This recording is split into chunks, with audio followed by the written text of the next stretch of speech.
What's up guys, it's me, Zimzilla, and today for our first on my channel, I will be doing a Versus series unlike any other. On this episode of Kaiju Versus, I will be doing Ray and what would happen if he was at the Battle of Hoth.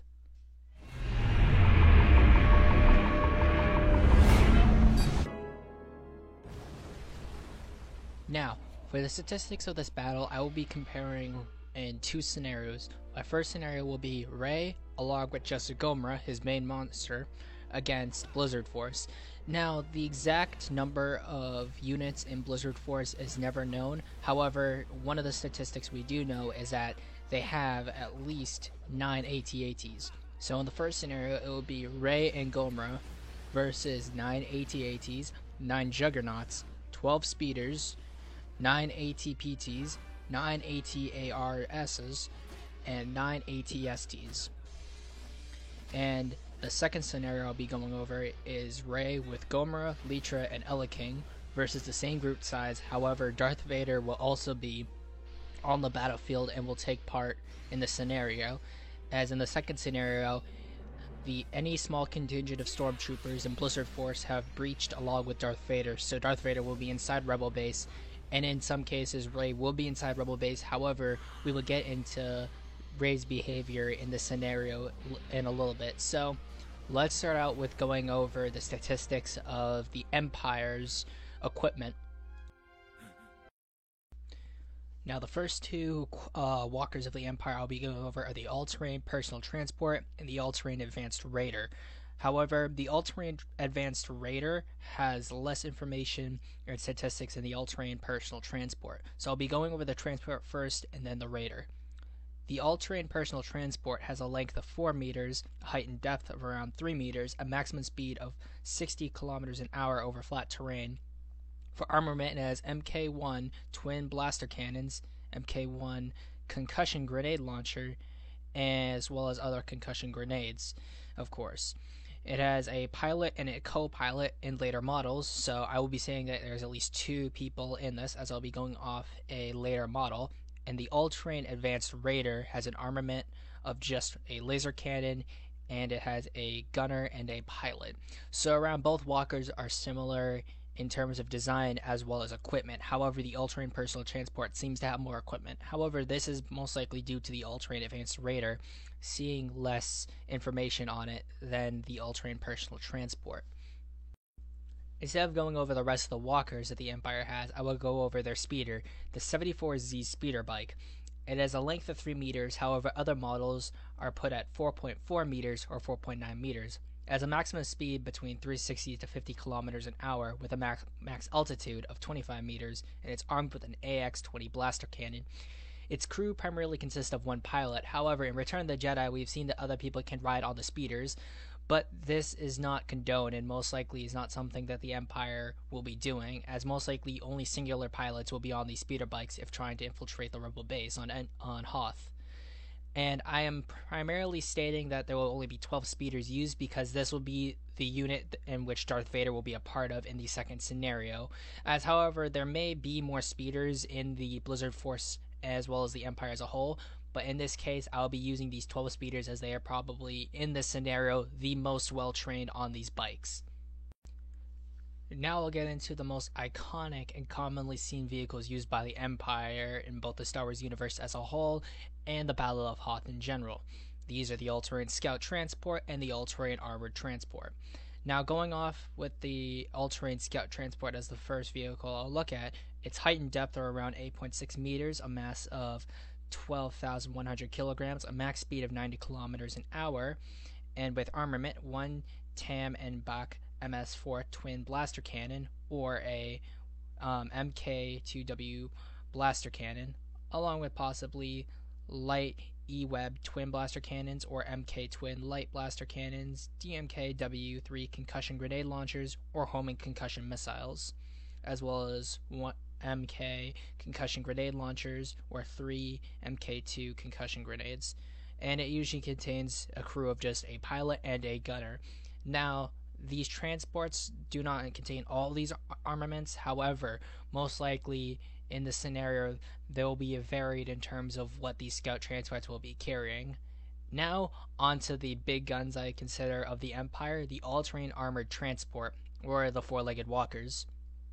With a length of 20 meters and a max height and depth of 22.5 meters and a maximum speed of 60 kilometers, they're armed with two TAM and back MS-1 fire-linked heavy laser cannons, or they can have MK3E heavy laser cannons, two FF4 medium repeating blasters, or two MKE medium blaster cannons. They have a crew of one pilot, a gunner slash co-pilot, commanders, deck officers, and that's a maximum crew of 3. However, their passengers can have 40 troops or more, depending on the internal inside of what's in the walker, as in the troops are most likely contained within the back of the walker. Now, these are going to be the big guns of the Empire, and there are 9 of them, as confirmed in Legends and in canon, and all 9 of them will be used by Blizzard Force. Now, the last vehicle I'll be looking at is the HAVW-A5 Juggernaut. Although this vehicle was not seen within Empire Strikes Back, it is a confirmed vehicle within the Legend statistics of Blizzard Force. It has a length of 21.8 meters, a height and depth of around 10 meters on the main body, and raised to nearly 15 meters, including the Sentry Tower, with a maximum speed of 200 kilometers an hour and reduced to around 25 kilometers an hour while turning. With armament, it has 3 MK1E W heavy laser cannons, 1 MK medium blaster cannon, or 1 double medium blaster cannon, 2 MK2 concussion grenade launchers, each with 6 MK4 concussion grenades. Now, this is similar to the juggernauts that we saw in Kashyyyk. They're very mobile, and they can be used as both a mobile command post, and can be used to assault a hardpoint quite easily. However, unlike the AT-ATs or AT-ATs, it's not the biggest thing that the Empire has, and I believe it's more practical than the AT-ATs because of the fact that it can be used as a better mobile command post, and the AT-AT was designed more for fear. Although AT-ATs in general can work better as a group, I believe the Juggernauts are probably going to be the main force that's going to be helping the Empire push. Now, it's time to go over Rey, as well as Gomra, Litra, and Eleking, who are the monsters that Rey will be using in both scenarios. Now, of course, Rey will be by himself. He will not be supported by his Zap Spacer crew or the Pendragon, and because of this, Rey will primarily be working with the Rebels, along with just using his Kaiju to stop the Imperial advance. So, let's get into Gomra, his first monster.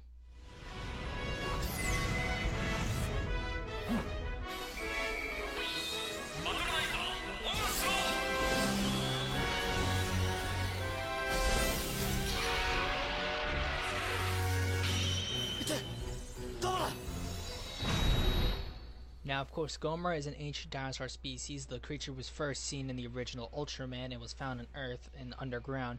The original monster fought Ultraman and actually beat him the first time. However, it was later defeated by the Science Patrol and Ultraman together. Rey's Gomra is 40 meters tall and has a weight of 20,000 tons. For equipment or abilities that he has his Super Oscillatory Ray, which he fires a wave of energy from his nasal horn, and is also used by normal Gomras to bury underground. And he also has the Super Oscillatory Medium Shot. And what happens is that with the Super Oscillatory Wave and Medium Shot, he can shoot it normally. However, he can also smack into a monster with his horn and then inject the oscillatory waves into a monster directly. However, in both cases, the monster will explode, usually in most cases. However, Gomra is also shown to have transformations.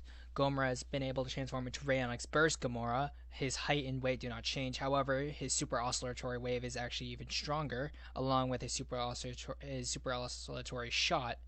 And he later is able to transform into EX Gomra. His height, however, increases to 44 meters, and his weight to 22,000 tons. While in EX Gamora form, he has a tail spear used by the length of his tail. He's extremely tougher. He's able to withstand shots from monsters such as Zeton, Cerebround Beam, and King Joe Black's Black Cannon. As well as he's also able to survive slashes from Armored Darkness's sword. His Super Oscillatory Wave is transformed into the EX Super Oscillatory Wave, which is a full-body version of the Super Oscillatory Wave, and can take out some extremely tough kaiju, as it was shown to take out Zeton.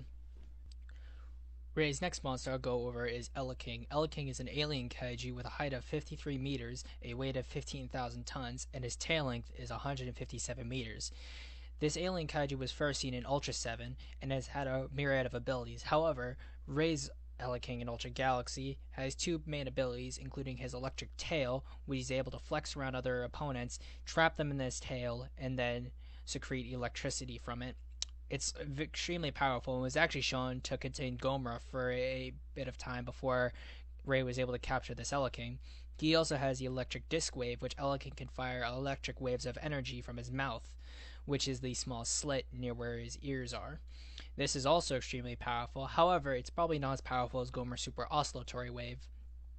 Elekking, like Gomer, is also very skilled in hand-to-hand combat. However, Elekking has shown trouble with it, as he did struggle against both Duraco and later was killed by Tyrant. So, although Elekking is strong, he isn't Ray's strongest monster. That honor goes to Gomra, but Elekking is still a vital member of Ray's team. The last member of Ray's team is Leetra, the Phoenix Kaiju, with a height of 5 meters, a weight of 10,000 tons, and a flight speed recorded at around Mach 2. Leetra is one of Ray's fastest monsters and the only one that can fly. Ray has also been shown to actually hop on Leetra from time to time and engage in aerial combat. Leetra displays an ability called the Clitornella Acid, which emits a type of spray from its mouth, usually shown to be a green bolt of some kind. It's very acidic and can melt many objects. It also has a fire attack where Leetra can launch powerful missile-strength fireballs from her mouth, as well as having a transformation similar to Gomra in the form of Fire Leetra. Fire Leetra has an ability called Fire Strike, where Leetra engulfs herself in a body of fire and then launches herself at the enemy. However, the replica will keep going even after Leetra reascends into the air, and this kind of ability has only been shown to be activated once every time Leetra is brought out. However, it can be safe to say that Leetra can perform it multiple times if Ray is within a state to do so. And now on to Ray himself. What? No, I want Ray. No, I want the real Ray. Really, Kathleen? I meant the real Ray. That's better. Now, Ray himself is a Rayblood descendant, or a member of the Rayonic species. Now, Rayonic species are birthed from the genetic manipulation of alien Rayblood, who is an extremely powerful interdimensional being.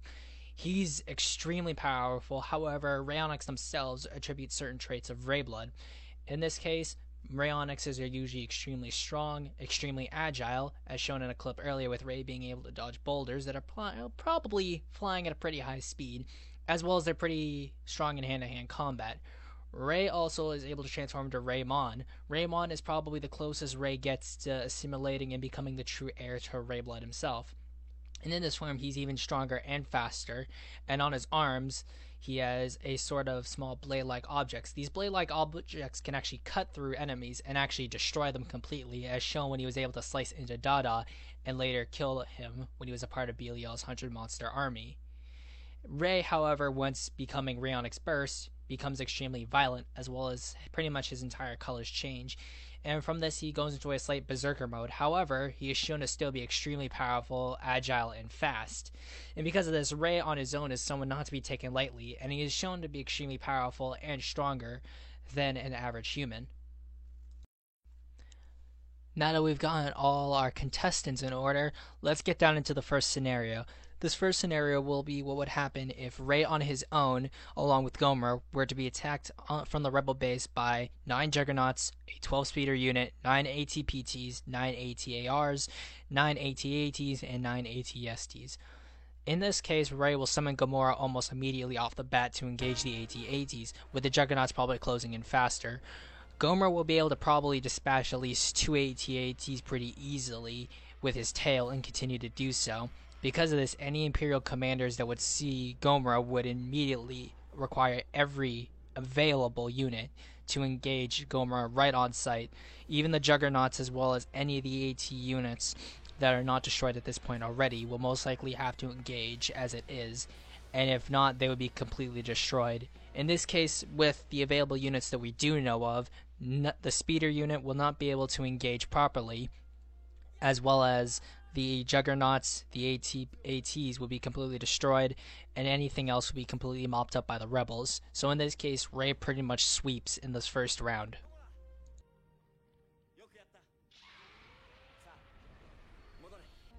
Now that we've got the easy and obvious scenario out of the way, let's get into the more challenging scenario for Ray. This time, Gomer, Leetra, and Eleking will be going up against 40 Juggernauts, a 20-speeder unit, now with Darth Vader, 30 ATPTs, ATARs, 40 ATATs, and 30 ATSTs. The Rebels will still be equipped with the standard gear they had within the movie, so let's get into it. Most likely, Rey will call Gomer and Eleking looking at the sides of this force, along with Leetra. Gomer and Eleking will dispatch of the Juggernauts and AT-ATs first, based on their height. Most likely, Gomer will be attacking the AT-ATs, knocking them over and destroying as much as they can, with the Juggernauts, probably at least 20 of them, focusing fire on Gomer. With Eleking, he'll be using his electricity to attack the other 20 remaining Juggernauts. Most likely, he will receive some damage based on how strong Star Wars laser cannons are. However, based on Eleking's size and his durability, he will most likely not receive as much damage as many would think, and because of this, he would most likely be able to destroy the 20 Juggernauts, while Gomer takes care of the remaining AT-ATs. However, there would still be some remaining that Eleking would be able to help him fight with, while Leetra would focus on taking out the speeders. If Darth Vader is with them, most likely Rey will not be able to destroy all the speeders, as Darth Vader will still be advancing towards the base. With the remaining ATARs, ATPTs, and ATSTs, Gomer and Eleking will be able to most likely approach these and take care of them with ease. However, that is still 60 vehicles, but with the Rebel support, although very little it may be. With the size of Eleking and Gomer in general, there's really no way that any of these mechs or walkers will ever be able to get anywhere close to the shield generator. However, if Darth Vader does get past everything, he'll most likely get into the base and start attacking. And knowing Rey will most likely leave Leetra, allowing Leetra, Gomer, and Eleking to continue wiping off the rest of the battlefield to engage Vader. Now this is where the contention comes in. If Vader is able to destroy the shield generator or kill Rey, the Empire wins. And now it comes down to whether or not Darth Vader can kill Rey. Of course, we do know that Darth Vader is extremely powerful with a Force and a lightsaber, and if Rey is to encounter Darth Vader, he'll most likely transform into Raymon. Now, Rey has superhuman reflexes, and so does Vader. However, most likely his blades are not going to be able to clash with a lightsaber, but he is fast enough to dodge them and has shown superhuman reflexes and speed comparable to Vader. So most likely it's going to be Vader's hand-to-hand, while Vader fighting Rey with hand-to-hand combat versus his lightsaber. Based on how Vader's fighting style is predicated primarily on protecting his weak spots, most likely Rey will exploit this, and I do believe that even with the Force, Vader's cybernetics are not going to be able to hold up against Rey primarily on his own. However, he may be able to push Rey to the point of Rey transforming into Rey-like burst Gomera, and in this case, any of the remaining walkers that Rey's Gomer hasn't mopped up already are going to be utterly destroyed, and Rey will most likely keep contending with Vader, and most likely, I will say this, knock out his lightsaber, and it will be a hand-to-hand combat. Although Vader is indeed able to push and attack Rey with the Force, most likely he will be able to choke out Rey. However, if Rey is able to telepathically connect with his monsters, he'll most likely allow them to cause an earthquake onto the base. As such, it will disrupt Vader's Force choke, and most likely Rey will be able to destroy Vader from there. As although Vader is indeed strong with the Force, in terms of close quarters combat, he is very good, but against someone like Rey, he most likely will be defeated. So, the most likely scenario is that the monsters, no matter what, with standard Blizzard Force units or with an extremely buffed Blizzard Force units, the monsters are still going to win. So, I guess I'll give this one to Rey as if there was any doubt.